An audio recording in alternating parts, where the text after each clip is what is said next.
भगवान गौतम बुद्ध सम्राटाचे सम्राट अशोक विश्वरत्न बौद्धसत्व संविधानकार डॉक्टर बाबासाहेब आंबेडकर बहुजनांच्या सर्व महापुरुषांना विनम्र अभिवादन करू. डब्बा मंचकावर असून भारतीय बौद्ध महासभेचे सर्व पदाधिकारी, केंद्राचे, महाराष्ट्रातले, मुंबई प्रदेशचे, ज्यांच्यामुळे हा कार्यक्रम होतोय, जे जास्त जबाबदारीने दिवस रात्र काम करत आहेत ते SS वानखेडे आणि त्यांचे संपूर्ण टीम यांना देखील मी धन्यवाद देतो. पूज्य म्हणतेजी आणि त्यांच्या संघास मी वंदन करतो.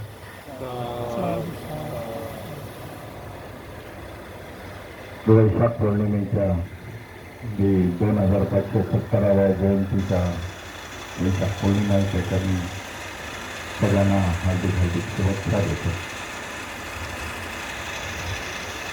कालचा जो कार्यक्रम झाला ज्याच्याबद्दल बरेचसे जण गेले, कार्यक्रमाचं आयोजनाचं 2 महिन्यापासून सुरू होतं आणि हे संपूर्ण भंतेजीने ही संकल्पना माझ्यासमोर मांडली आणि भारतीय बौद्ध महासभा आणि विश्वदानंद फाउंडेशनच्या वतीने इंग्रजी आपण हा कार्यक्रम घेऊ, दीप महोत्सवाची सुरुवात करू या देशामध्ये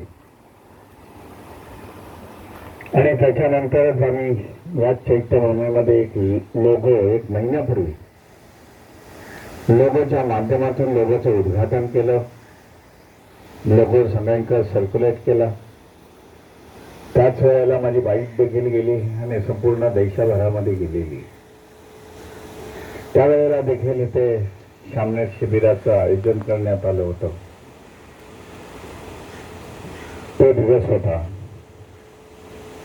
एक विचार ह्याच्या मागचा होता की भगवान गौतम बुद्धाची वैशाख पौर्णिमा ही चांगल्या प्रकारे ह्या देशामध्ये सुरुवात व्हावी. जी जयंती नेहमी वैशाख पौर्णिमा नेहमी 14 एप्रिलच्या नंतर येते. जास्तीत जास्त लोक जयंतीमध्ये डॉक्टर बाबासाहेब आंबेडकरांच्या जयंतीमध्ये असतात आणि गल्लीपासून तर अगदी दिल्लीपर्यंत असं म्हणायचं झालं तर संपूर्ण जगामध्ये, देशामध्ये होते, जगामध्ये होते. आणि त्याच्यानंतर आलेली वैशाख पौर्णिमा तेवढं लक्ष दिलं जात नाही, तेवढ्या उत्साहामध्ये होत नाही. पण ही देखील वैशाख पौर्णिमा साजरी करावी लोकांनी दीपोत्सवाच्या माध्यमातून. दीपोत्सवाला त्याचा ऐतिहासिक असे पुरावे आपल्याला सापडलेले आहेत. हा दुसऱ्या तिसऱ्याचा कोणाचा नसून हा बौद्धांचा आहे. मी माझ्या व्हिडिओमध्ये देखील म्हटलं होतं.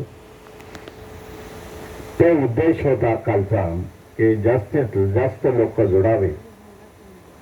आणि त्याच्यानंतर हा कार्यक्रम झाल्यानंतर आज बरेचसे फोन आले उत्तर प्रदेशामधून कि हम लोग ने भी दीप महोत्सव की शुरुआत की है. पहिला टप्पा आहे.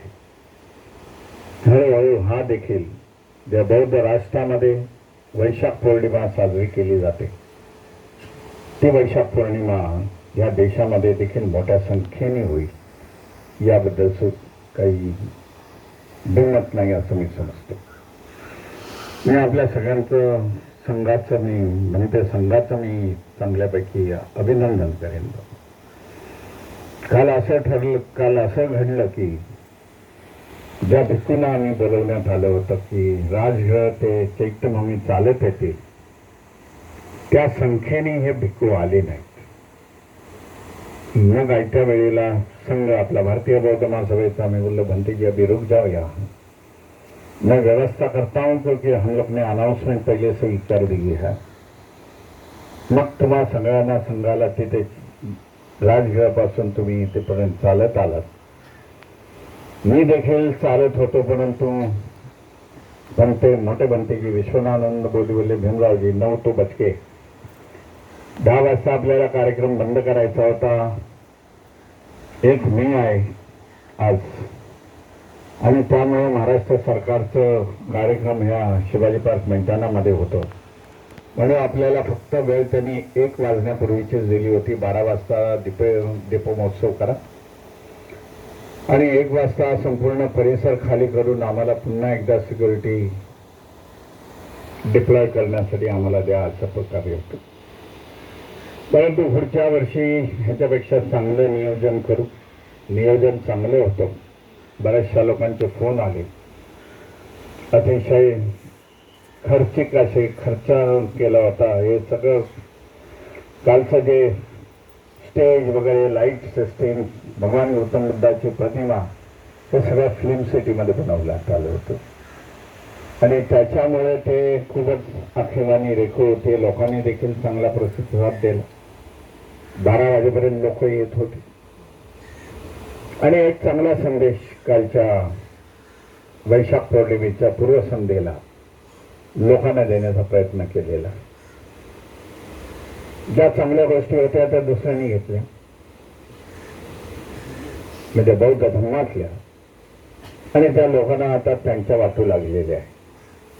म्हणून आपल्या जो इतिहास आहे, आपला जो उत्सव आहे,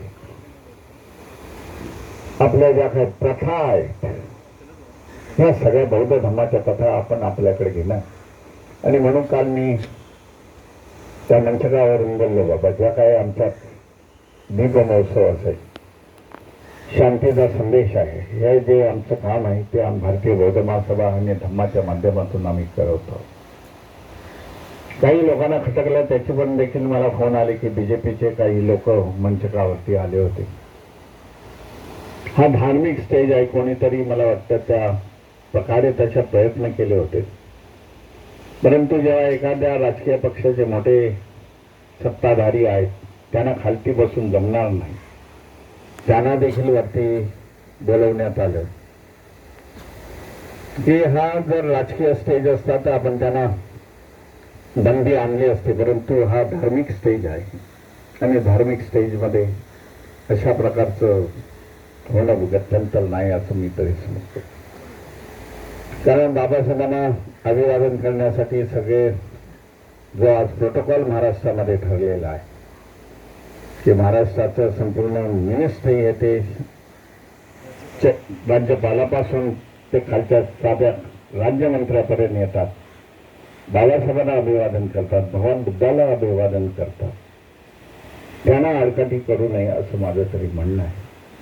हा काही राजकीय स्टेज नव्हता आणि राजकीय कोणी भाषणं केली नाही. म्हणून बनते राहुल गांधी झाले, त्याच्यानंतर आलेले समाज कल्याण मंत्री केंद्राचे ते झाले, चव्हाण झाले बीजेपीचे अध्यक्ष महाराष्ट्र स्टेटचे. ह्यांना कोणी बोलवलं नव्हतं, पण आले, त्यांचा सत्कार करणं, त्यांना नाउचित मान देणं हे आपलं कर्तव्य आहे असं मी समजतो. म्हणून त्याच्याबद्दल जो चुकीचा संदेश आज ट्रोलिंग बिलिंग होत आहे ते होणं बरोबर नाही असं मला वाटतं. त्याच्याकडे लक्ष देऊ नये. परंतु पुढच्या वर्षी ह्या ज्या काही गोष्टी घडलेल्या आहेत त्याच्यापेक्षा जास्त मोठ्या संख्येने काम करू. येणारा वर्ष हे आपल्यासाठी महत्त्वाचं आहे. समता सैनिक दलासाठी महत्त्वाचं आहे. 100 वर्ष होत आहेत. महाडचा 14 तळ्याला 100 वर्ष होत आहेत. बाबासाहेब आमदार झाले त्याला 100 वर्ष होत आहेत. या सगळ्यांचं एकच नियोजन इथे समता सैनिक दलाच्या वतीने जे मी नागपूरमध्ये घोषणा केली होती, मुंबई जेव्हा दीक्षाभूमीवरती करू, पण मुंबईमध्ये पण करू आणि दीक्षाभूमीवरती करू. कारण तेथील लोकांचा मी जेव्हा रवी भवनमध्ये मिटिंग घेतली तेव्हा जे तिथे करत असाल तर इथे देखील करा, ती आपण मान्य केलेली आहे. पण पहिला कार्यक्रम हा मुंबईमध्ये होईल, त्याच्यानंतर दीक्षाभूमीवरती होईल. त्याच्यासाठी तयार राहणं गरजेचं आहे. लाखो लोक आपल्याला शिवाजी पार्क मैदानामध्ये बोलवणं, संचलन करणं समता सैनिक दलाचं, ह्या गोष्टी आपण टप्प्याटप्प्याने सुरुवात करत आहोत. दीपमहोत्सव आहे, त्याच्या आधी सम्राट अशोकांची जयंती आपण मोठ्या संख्येने केली.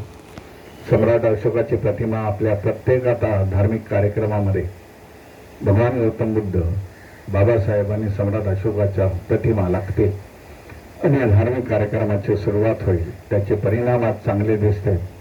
मोर्याजी इथे बसलेले आहेत, त्यांनी माझं खूप अभिनंदन केलं. त्याचबरोबर उत्तर भारतामध्ये देखील चांगल्या प्रकारे झालं. मागच्या 26 तारखेला मागच्या 17 तारखेला मी 26 तारखेला मी दिल्लीमध्ये होतो. रविदासी लोकांनी जयंतीचा कार्यक्रम, डॉक्टर बाबासाहेब आंबेडकर रविदास जयंती, कबीर जयंती, सम्राट अशोक जयंती अशा 4ही जयंत्यांसाठी मला तिथे बोलवण्यात आलं होतं. हे मला वाटतं चांगल्यापैकी परिणाम आहे. पॉझिटिव्ह अप्रोच घेऊन आपण आज चाललेलो आहे म्हणून समाज आज आपल्याशी जोडलेला. तो समाज जो आहे सैन्य समाज की ज्याचं भवनच जवळजवळ काही कोटी रुपयाचं आहे. ये मौर्य जो जानते हैं, हाँ कई करोड़ रुपए की लागत से उन्होंने बनाया है. आणि संपूर्ण समाज तिथे एकटवला होता. जवळजवळ 1000 लोक बसले होते. उच्च पदस्थ होते, अगदी अधिकारी वर्गात होता. आणि त्या स्वतःनी सगळ्यांनी पैसे काढून ते भवनाचे निर्माण केले. पॉझिटिव्ह कार्यक्रम घेऊन आपण जर भारतीय बौद्ध महासभा चालली तर निश्चित स्वरूपात आपल्याला चांगले रिझल्ट येणाऱ्या काळामध्ये मिळतील. आपली संख्या वाढेल. आजपासून आपल्याला सांगू इच्छितो की आजपासून जनगणनेला सुरुवात झालेली आहे. मग ती प्रॉपर्टीची असेल किंवा जनगणना पर्सन टू पर्सन असेल, वैयक्तिक असेल, आपण तयार राहणं गरजेचं आहे. आज आपण केंद्रीय शिक्षक झालात. आता थोड्या वेळानंतर आपले रिझल्ट डिक्लेअर होते. आपल्या शहरातून, तालुक्यातून, गावातून जाईल. तेव्हा हा संदेश द्या की धर्माच्या कॉलामध्ये बद्दल या, जातीच्या कॉलममध्ये ज्या जातीतून आलाय ते लिहा आणि पाली भाषा अवगत आहे अशा प्रकारचा संदेश द्या. जे मातंग समाजाबद्दल आता बोललं झालं, मातंग समाजाने नाही, ते एकच क्लेरिफिकेशन करतो. आपल्या गाड्या आहेत, मला देखील ज्ञात आहे. मातंग समाजाची डिमांड नाही, ही सरकारची डिमांड आहे. समाजामध्ये फूट पाडण्याचा हा प्रयत्न आहे. चीफ जस्टिस ऑफ इंडिया आपल्याच जाती धर्माचे वरती बसले होते. त्यांनी जो जजमेंट दिलं ते जजमेंटचे इम्प्लिमेंटेशनचे अधिकार त्यांनी स्टेटला दिलेले आहे आणि त्याचे अधिकार स्टेटने आता ते इम्प्लिमेंटेशनच्या मार्गाने चालले. म्हणून ही जी मातंग समाजाबद्दलची जी मराठवाड्यामध्ये मातंग समाजाच्या खूप चांगल्या केंद्रीय शिक्षिका आहेत. लातूर, बीड, उस्मानाबाद या पट्ट्यामधल्या चांगल्या प्रकारे त्या महिला बौद्ध धर्मावरती खूप इफेक्टिव्ह बोलतात. ते मी 2-3 वेळा वाचले. भारतीय बौद्ध महासभेचे पदाधिकारी हे त्या समाजाचे. एक भिक्खू आहेत लातूरचे, ते त्या समाजाचे आहेत. इंग्रजीमध्ये अतिशय उत्तमरित्या ते प्रवचन करतात. मी त्यांना विचारलं एकदा, त्यावेळेला भीमरावजी 35 वर्ष इंग्रजीत शिकवतो, पहिलीपासून ते 10वी. त्यामुळे माझं इंग्रजीवरती चांगलं कमांड आहे. मी मराठी, हिंदी आणि इंग्रजी 3 भाषा बोलू शकतो. कारण हा गैरसमज आहे तो निर्माण होऊ नये. इम्प्लिमेंटेशन, ABCDचं इम्प्लिमेंटेशन होऊ नये ह्याच्यासाठी आपल्याला प्रयत्न करावे लागतील. आपण आपले अर्ज, आपला निषेध नोंदवलेला आहे, आपला विरोध नोंदवलेला आहे. त्याच्यानंतर त्याच्यावरती हेअरिंग होईल. भारतीय बौद्ध महासभा त्याच्यावरती इफेक्टिव्हली हेअरिंग करण्यासाठी, आपले मत प्रत्यक्ष मांडण्यासाठी तिथे जायचे.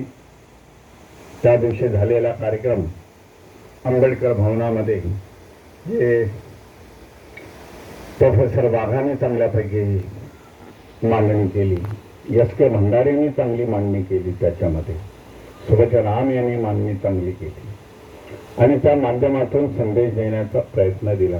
लोकांनी तो व्हिडिओ खूप बघितला आणि लोकांना कळून चुकलं की कशा प्रकारे हे षडयंत्र सरकारच्या माध्यमातून करण्यात येत आहे. कारण संविधानाला मान्यता नाही, संविधानाची मान्यता याला नाही. बाबासाहेबांनी असं कुठेही ABCDचा उल्लेख केलेला नाही. परंतु हे सरकार सगळं करतंय. आपलं बहुधांसाठी अडथळे निर्माण करण्याचा प्रयत्न आहे, एवढंच आपल्याला सांगू इच्छितो. मी आपल्या सगळ्यांना हार्दिक संघाला धन्यवाद देतो की जबाबदारी पुढच्या काळामध्ये आपली जास्त आहे. 100% निकाल लागलाय, आपल्या सगळ्यांचं अभिनंदन करतो. 100% निकाल लागल्यानंतर 100% रिझल्ट द्या समाजामध्ये जाऊन, एवढीच आपल्याकडून अपेक्षा करतो आणि थांबतो. नमो बुद्धाय. जय भीम, जय संविधान.